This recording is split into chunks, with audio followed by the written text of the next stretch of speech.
दोस्तों, अगर आपको लग रहा है कि मिडिल ईस्ट में जंग अब खत्म होने वाली है, तो हो सकता है कि तस्वीर उतनी आसान न हो। पिछले 24 घंटे में जो भी घटनाक्रम सामने आए हैं, उन्होंने पूरी दुनिया का ध्यान अपनी ओर खींच लिया है। अमेरिका, ईरान, इजराइल, सऊदी अरब, लेबनान, यमन और गाजा जैसे हर जगह पे ऐसी खबरें आ रही हैं जो आने वाले दिनों में दिशा तय कर सकती है। दोस्तों, आज की इस रिपोर्ट में हम उन बड़ी खबरों पर विस्तार से बात करेंगे जिन्होंने अंतर्राष्ट्रीय मीडिया में सुर्खियां बटोरी हैं।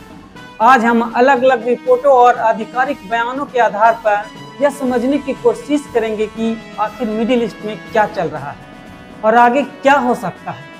इसलिए वीडियो को आखिर तक जरूर देखिएगा। आइए तो सबसे पहले बात करते हैं उस खबर की जिसने सबसे ज्यादा चर्चा बटोरी है। अमेरिकी राष्ट्रपति डोनाल्ड ट्रंप ने कहा है कि अगर ईरान के साथ परमाणु कार्यक्रम को लेकर बातचीत आगे बढ़ती है तो अमेरिका संभावित सैन्य कार्रवाई से बच सकता है। इस बयान के बाद कई तरह की अटकलें लगाई जाने लगी। दोस्तों, कुछ रिपोर्ट में तो दावा किया गया है कि क्षेत्रीय देशों ने तनाव कम करने की कोशिश की है, जबकि कुछ रिपोर्टों में इसे रणनीतिक फैसला बनाया गया है। हालांकि अभी तक किसी तरह की अंतिम समझौते की आधिकारिक पुष्टि नहीं हुई है और यहीं से सबसे बड़ा सवाल उठता है, क्या यह तनाव कम होने का संकेत है या सिर्फ कुछ समय की मोहलत? क्योंकि दूसरी तरफ सैन्य गतिविधियां पूरी तरह से रुकी नहीं है। अब बात करते हैं ईरान की। ईरानी मीडिया के अधिकारियों ने अपने अपने बयानों में यह दोहराया है कि यदि उन पर हमला होता है तो जवाब दिया जाएगा। साथ ही यह भी कहा गया है कि ईरान अपनी सुरक्षा और संप्रभुता के लिए समझौता नहीं करेगा। हालांकि अलग अलग पक्षों का स्वतंत्र पुष्टि हर मामले में संभव नहीं है, इसलिए इन बयानों को उसी संदर्भ में देखा जाना चाहिए। दोस्तों, इसी बीच इजराइल से भी अहम खबरें सामने आई हैं।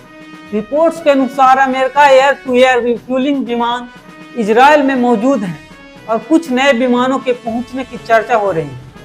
ऐसे विमान लंबी दूरी के हवाई अभियानों में फाइटर जेट में हवा में ही ईंधन उपलब्ध कराने के लिए इस्तेमाल किए जाते हैं। सैन्य विशेषज्ञों का मानना है कि ऐसी तैनाती बड़े ऑपरेशन की तैयारी का हिस्सा भी हो सकती है, लेकिन यह कहना अभी जल्दबाजी होगा कि इसका इस्तेमाल कब और कैसे होगा। यानी एक तरफ कूटनीतिक बात हो रही है और दूसरी तरफ सैन्य तैयारियों की खबरें भी सामने आ रही है और यही वजह है कि मिडिल ईस्ट का माहौल अभी तक पूरी तरह सामान्य नहीं कहा जा सकता। दोस्तों, अब बात करते हैं सऊदी अरब की। अंतर्राष्ट्रीय मीडिया में ऐसी रिपोर्ट सामने आई है कि सऊदी नेतृत्व ने तनाव कम करने की अपील की है। इसी वजह से साफ माना जा रहा है कि अगर क्षेत्र में बड़े स्तर पर संघर्ष बढ़ता है तो उसका असर सिर्फ एक या दो देश तक सीमित नहीं रहेगा।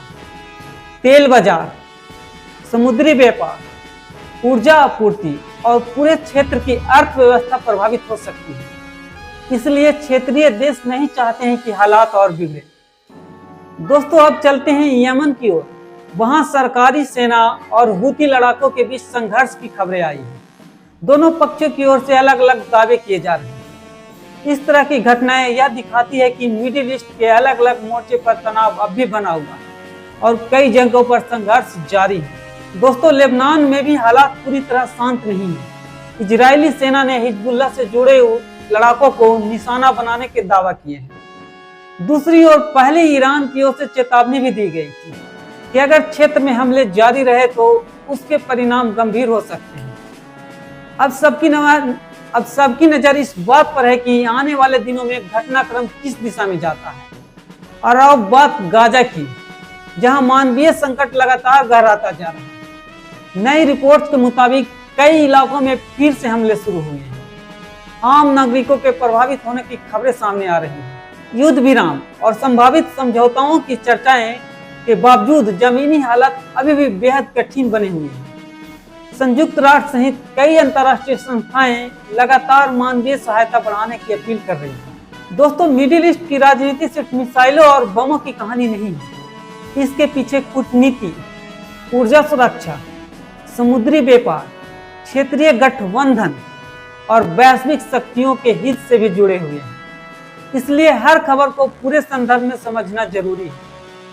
दोस्तों फिलहाल तस्वीर यही कहती है कि तनाव पूरी तरह खत्म नहीं हुआ, बातचीत के रास्ते खुले हैं, लेकिन सैन्य तैयारी की खबरें भी जारी है।